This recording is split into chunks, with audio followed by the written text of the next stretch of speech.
रोखठोक, बेधडक आणि नेमक्या घडामोडींचा अचूक वेध घेणारं एकमेव विजनरी बातमीपत्र विन टीव्ही मराठी.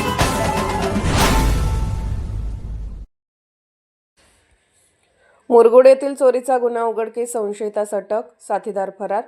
कागल तालुक्यातील मुरगुड येथील महालक्ष्मी नगर परिसरात 8 सप्टेंबर रोजी झालेल्या चोरीच्या गुन्ह्याचा मुरगुड पोलिसांनी छडा लावला असून या प्रकरणातील संशयित आरोपी लक्ष्मण मारुती नाईक वय 33 राहणार होसूर तालुका जिल्हा बेळगाव याला अटक करण्यात आली आहे. दिनांक 7 व 8 सप्टेंबर रोजी मुरगुड शहरात चोरट्यांनी धुमाकूळ घालत तब्बल 13 ठिकाणी घरफोड्या केल्या होत्या.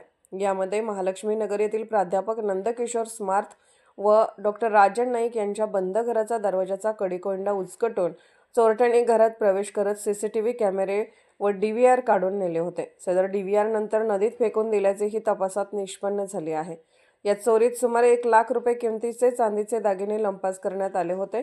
दरम्यान मुरगुड पोलीस रात्रीची गस्त घालत असताना संशयित लक्ष्मण नाईक हा संशयास्पदरित्या फिरताना आढळून आला. त्याच्या अंगठ्याच्या ठशावरून मुरगुडमधील चोरीच्या गुन्ह्याशी त्याचा संबंध उघडकीस आल्याने त्याला अटक करण्यात आली. या प्रकरणातील अन्य साथीदार अद्याप फरार असून त्यांचा शोध तसेच चोरीचा मुद्देमाल हस्तगत करण्यासाठी पोलिसांकडून प्रयत्न सुरू आहेत. सहाय्यक पोलीस निरीक्षक शिवाजी करे यांच्या मार्गदर्शनाखाली हेड कॉन्स्टेबल सतीश वर्णे व संदीप ढेकळे पुढील तपास करत आहेत. विन टीव्ही मराठीसाठी मुरगुडहून सर्जेराव भाट. विन टीव्ही मराठी न्यूज चॅनलला लाईक करा, शेअर करा आणि सबस्क्राईब करा.